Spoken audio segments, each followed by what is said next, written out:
Welcome to the Secrets of College Planning. I'm your host, Anthony Uva, and today we're going to get some insight into college recruiting services. My guest today is Krause. He is the founder and vice chair of NCSA, and welcome to the show. Thanks for having me, Anthony. Yeah, so usually I start my guests where they went to college. So where'd you go to school? Well, luckily I went to Vanderbilt University, Nashville, Tennessee. Nice, fantastic. So let's go back in time a little before we get started into NCSA. In high school, when did you start thinking about going to college? Was it freshman year, senior year? When did it all start for you? You know, I went to North Chicago High School, which was a pretty blue collar neighborhood. In fact, you might get a kick out of this, Anthony. This is my high school football team. I don't know if you can pick me. I don't know if you can pick me out of that group there. But I was number 75, and I was lucky enough to have a neighbor who got a Division I scholarship, who went and played basketball at University of Illinois, and we were friends with the family. So my mom and dad were constantly telling me that, hey, maybe someday if you're good at sports, maybe you could play you could get a scholarship like Rob Judson did, he's a coach at Marquette University right now. He's an assistant there. So Rob was always kind of like a big brother idol for me, and he kind of gave me the idea that maybe one day I could play sports and football on a scholarship. And so actually in sixth grade, I have a goal sheet I wrote out that I wanted to have a scholarship to Michigan University in as early as sixth grade, fifth grade, I think it was. Wow, fantastic. Yeah. So you get to Vanderbilt. What's it like? Well, I think the journey to Vanderbilt is something I think that's kind of interesting, because when going through the recruiting process, it was really, although my coaches, one of them went to Wisconsin and said, you know, Chris, the guys at Wisconsin are interested in you. And I got letters from all over the country. Like I had made some of the lists like my sophomore year. So I was getting lots of letters, but my mom and dad didn't really kind of know how the recruiting process went. My coaches, I thought, were doing a lot for me. And it turns out that, by the time my senior year came around, I had a bunch of letters, but I didn't really follow up on any of that. And it wasn't until I started doing some homework myself, and I realized that, I read the letters the coaches would tell me. They said, if you're interested in this college, fill out this questionnaire. Here's my home phone number, Bo Schembechler. I'm like, whoa. I said, I didn't fill out these questionnaires. I thought my coach was going to do it. So we were in this limbo spot. And I personally, at that point, it was literally late in my senior year, right after my football season, I started calling these coaches, letting them know I'm still interested in Michigan. I'm still interested in Vanderbilt. I'm still interested in the Air Force Academy. And I went down the list, Northwestern, and these coaches said, well, we got to see some video on you. We didn't know you're interested in us. So me and my dad, we, back in the day where we had VCRs, put two VCRs together, and we made a little mini highlight tape, and we made it was literally about 4 minutes of highlights and a couple of games on top of it. And we shipped it out, and with back before FedEx even. So we got the tapes out, and then next thing you know, I started getting calls back from these coaches, and I got some airplane tickets back in the mail for some official visits. And now a couple of coaches said, God, we wish we would have known a little earlier. We had just gave our last scholarship out. And so I was really, fortunate. I got my first airplane ride to Nashville. I went to Vanderbilt and had an official visit and got offered there. Went to Northwestern. We were also looking at going at Michigan, but Michigan said there was nothing left. And so I committed to Vanderbilt, but it was really by the skin of my teeth. It was really, I got really lucky that we got involved late in the action. And we were lucky that the local cable company happened to have 3 of our games on video. So we had access to tape, which was a big thing back in the 80s. There weren't a lot of, people with, VCRs and handheld portable phones and cameras back then. Sure. So you're at Vanderbilt. I guess you're playing football there? Yeah, played football. It was interesting. Going into college, I finished pretty well with my GPA at the local public school. But going into Vanderbilt, there were 127 valedictorians in my freshman class. Wow. And I got a pretty cold dose of reality in terms of how competitive it was. And luckily, I had access to a lot of tutors, and the the football department thought it would be a good idea for me to get into what's called the human development program at Vanderbilt. It was through the educational school. I had no idea what that was, but they thought, all I know is I didn't have to take Spanish in college. And that was good for me because I had not taken Spanish in high school. But it turned out the human development program was the number one it was the first human development program in the world. It's not at the education of the Peabody School at Vanderbilt. It's number one. And I got to look at really what I could do afterwards in terms of internships, and started building my resume. And in football, it was a lot of work, and I was playing behind an All-American linebacker. So was playing special teams and scout team. I realized real soon that I probably wasn't going to make it to the NFL. And it was probably a good thing for me because I got to focus on academics at that point. Great, great. So you graduate from Vanderbilt. How does one go from graduating from Vanderbilt, becoming the founder of NCSA? Well, it's a long road, but I was able to take some really cool internships, and I was working with a sales and management consulting group in California and in the automobile industry. So we were teaching car salespeople how to sell, and that wasn't a passion of mine. So I figured I wanted to get into, I was drawn back to sports, and I was trying to find out how could I get back into sports. And I met a guy named Bob Depew in California, who was with a company called College Prospects of America at the time, which was one of the first earlier. There were a lot of mom and pop kind of groups that were starting to figure out that people needed help in recruiting, and there weren't a lot of resources available. So I said, well, let me see if I could take this concept where we would put a resume together on a kid and promote them to the colleges back to Chicago. So I drove my Honda Accord back to Chicago by myself, and I started knocking on my old high school doors where I went to high school, and the teams I played against. Fortunately, a lot of the coaches still remembered me, so I was able to get access to a lot of coaches, and they were recommended families for me to talk to about the recruiting process. So I pretty much would go and sit down with the families in the evenings. I would coach some high school football, and pretty much started, sitting down with the families. I would tell them about my experience, about how I needed to promote myself, and it resulted in a full ride. And I had a program basically that would teach the families to do the same thing, and I would pretty much work with a couple, 200 to 300 families a year. It was about all I could work with. And we had some success, but it was the old fashioned way where we'd put a letter together. We'd send it out. We'd wait a few, 3 or 4 weeks. Hopefully someone would call the family back. And when they did, we would teach the kids. The key thing was really teaching the parents that the student athlete had to be the showpiece and the team captain in the process. And it's not up to mom and dad or the high school coach to get your kid the scholarship. It's the student athlete who has to really play that critical role and be the captain in it. And it's really teaching that student athlete some of the skills they're going to need in how to present themselves for the rest of their life. Sure. So College Prospects was the first stop. Where'd you go after that? Yeah. College Prospects was the first stop. The challenge was I would go back to my old high school, and I know those kids. I go back to my high school football team. Every kid on my high school football team was good enough to play somewhere. And I was the only kid that got a scholarship. And I go back and I look at, I'm like, what if every kid on that team had the same opportunity I did? And there wasn't access for them to be able to have them to get promoted the way I was. And there wasn't a lot of help back then. And so one of the focuses I had was, how can we help kids that really are in need get on a service like College Prospects? And that's when I started looking for other ways to get involved through different foundations. I met a guy named Stedman Graham with Athletes Against Drugs, and he was helping through a foundation. So we were able to get back into the inner city and get every kid that was qualified, get them into this network to help them get linked up with the college coaches. So that was a big passion of mine.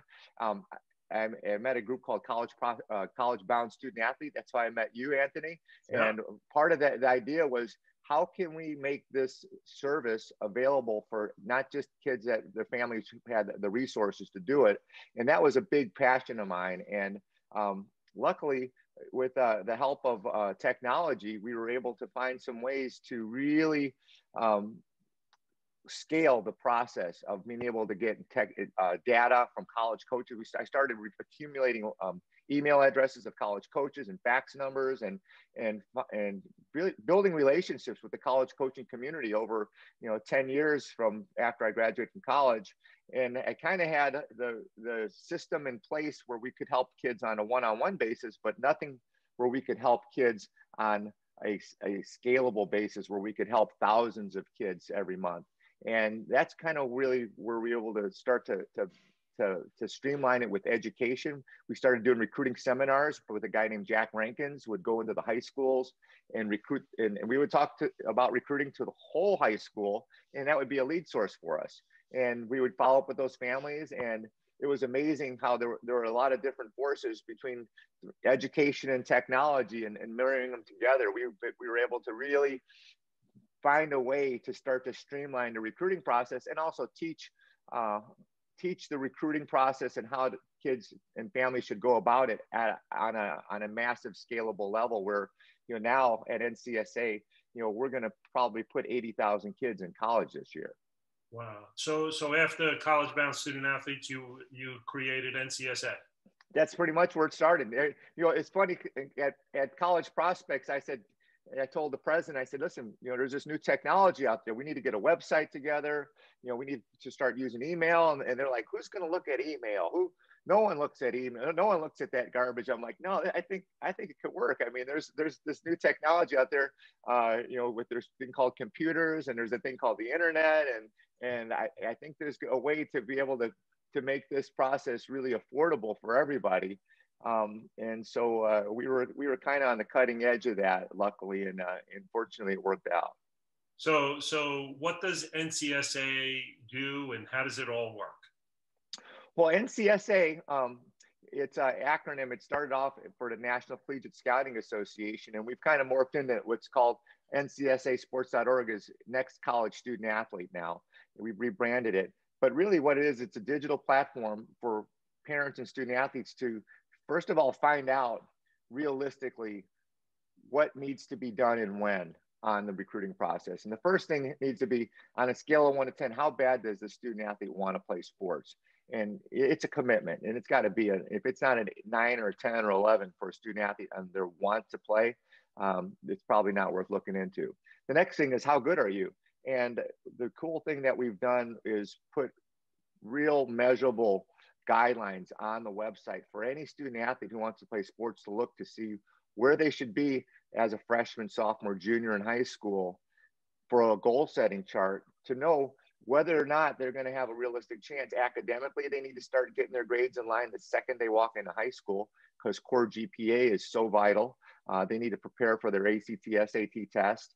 The next thing they need to know is really physically, do they have the skills? How tall, how fast, whether, we work in 32 different sports. So depending on your sport, each college coach has a set of key performance indicator, measurable numbers, where you can probably get a good idea if you're not 6'2" and 220 pounds and running a 4.7 40 and benching 300 pounds. You're probably not going to play linebacker at a Division I program. But that doesn't mean that there aren't opportunities out there. So the big number I like to share with parents is 80% of all of the opportunities out there are not at Division I. And the beautiful thing is, if you look at the U.S. News and World Report, are what the best colleges are, more than half of them aren't Division I programs. So if you want to play and get a great education, that's where the best opportunities are. But you have to be willing to look. You have to do your homework, and you have to be proactive. So now, that's kind of what So now, what does the student athlete do? How do they get in touch with NCSA? How does it all work for them? Well, the best thing, through the website, if you go to ncsasports.org, you can just plug in as a student or a parent, and you can sign up for what's called a recruiting evaluation. And that'd be a one-on-one meeting with a professional scout who knows exactly how to go through the process. And you sit down, you go through a virtual meeting, kind of like what we're doing now, Anthony, and we walk through their resume and we find out how good they are academically and athletically, how they stack up to the competition, and then see where there might be opportunities for them to play.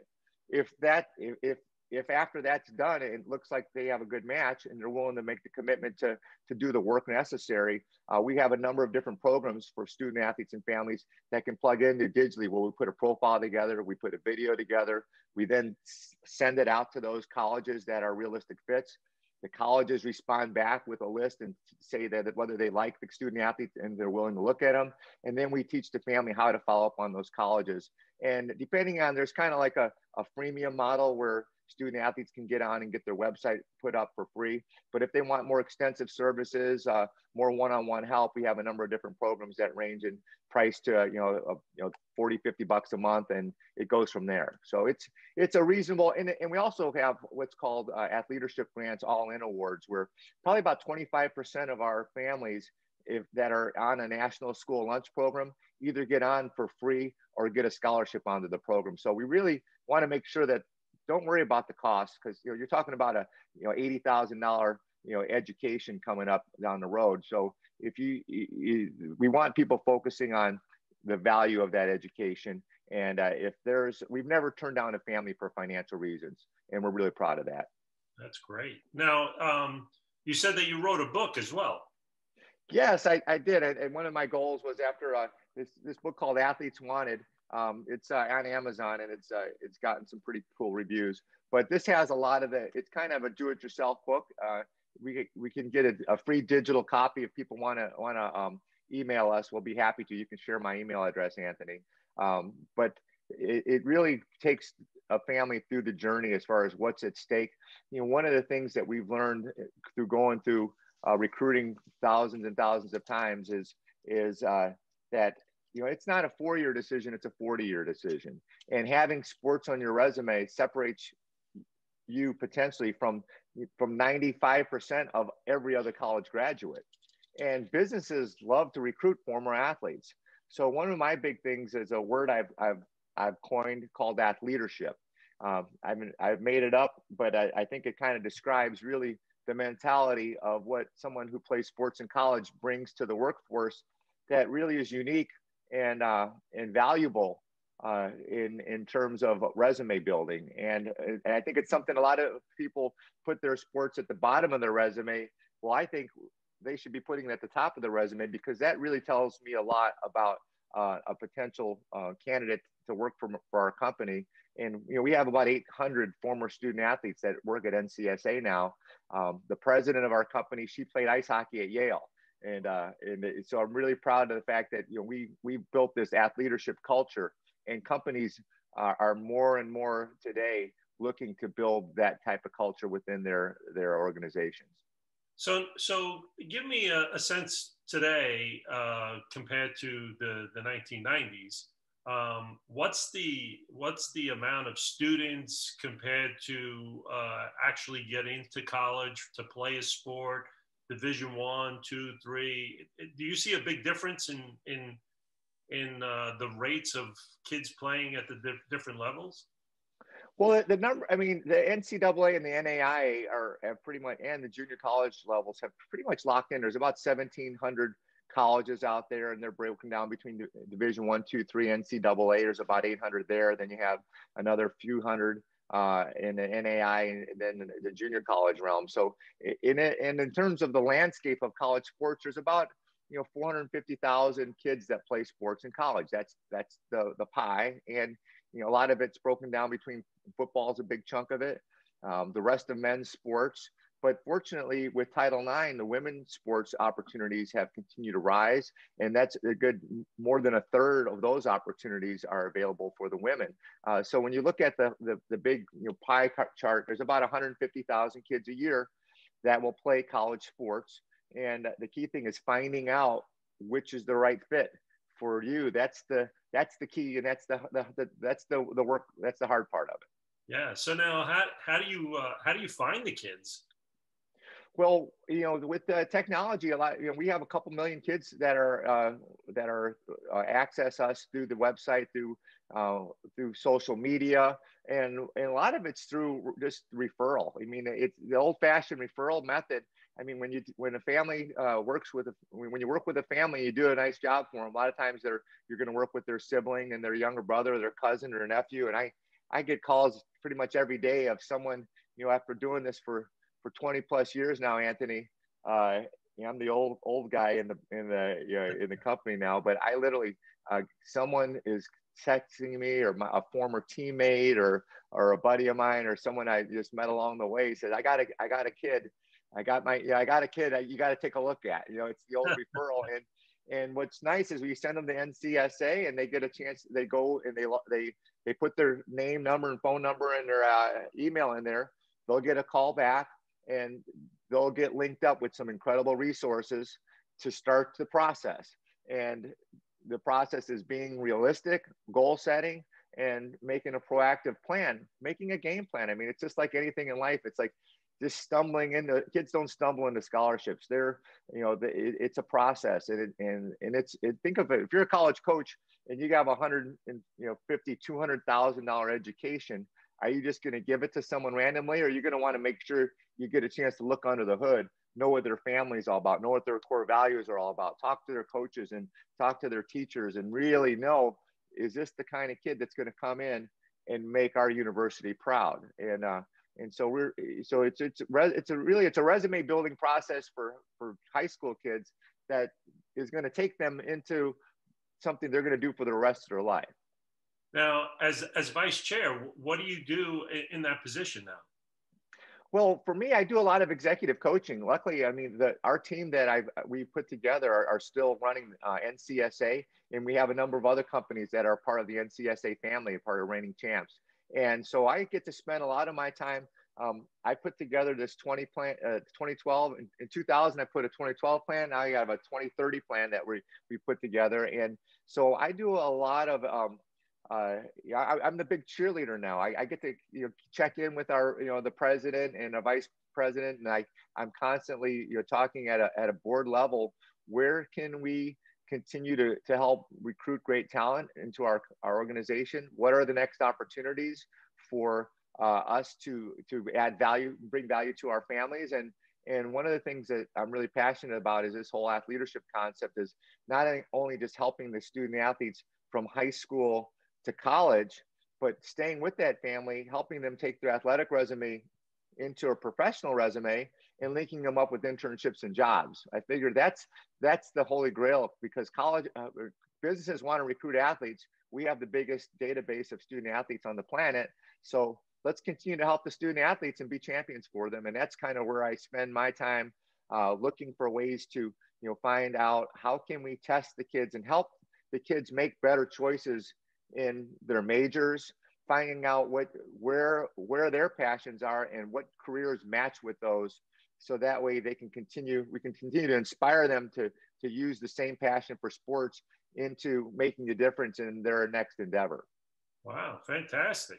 So Chris, we're coming to the end of our show, and usually I ask my guests, what advice do you want to give to the parents and the students that are watching the show and want to go on to college, play a sport? What advice do you want to give them? There are a couple of things I just share with you, Anthony. Is number one, recruiting, you never start too early, or you never have too much help ever. And I would say you can't do it over again. Problem is that, a lot of things in life you have a second shot at. Recruiting, you don't. If you don't get it right the first time, you end up the old guy at the bar saying, God, I could have been somebody. I could have been a champion. And it's too bad when you see that. So what I would say is get as much education as you can, reach out. There are a lot of resources out there, and really have a talk with your student athlete and find out, do they want it and how bad? Because if they want to play, I have not ever seen a kid that really, if they have good grades, have a burning desire to play, and they have some skill level, there's a place for you out there. 1,700 colleges, there are thousands of opportunities, but you got to go out and find out the right match. Great. Well, thank you very much, Chris, for coming on the show. I appreciate it. My pleasure, Anthony. Great catching up with you, man. Yeah, so you've been watching The Secrets of College Planning. I'm your host, Anthony Uva. Until next time.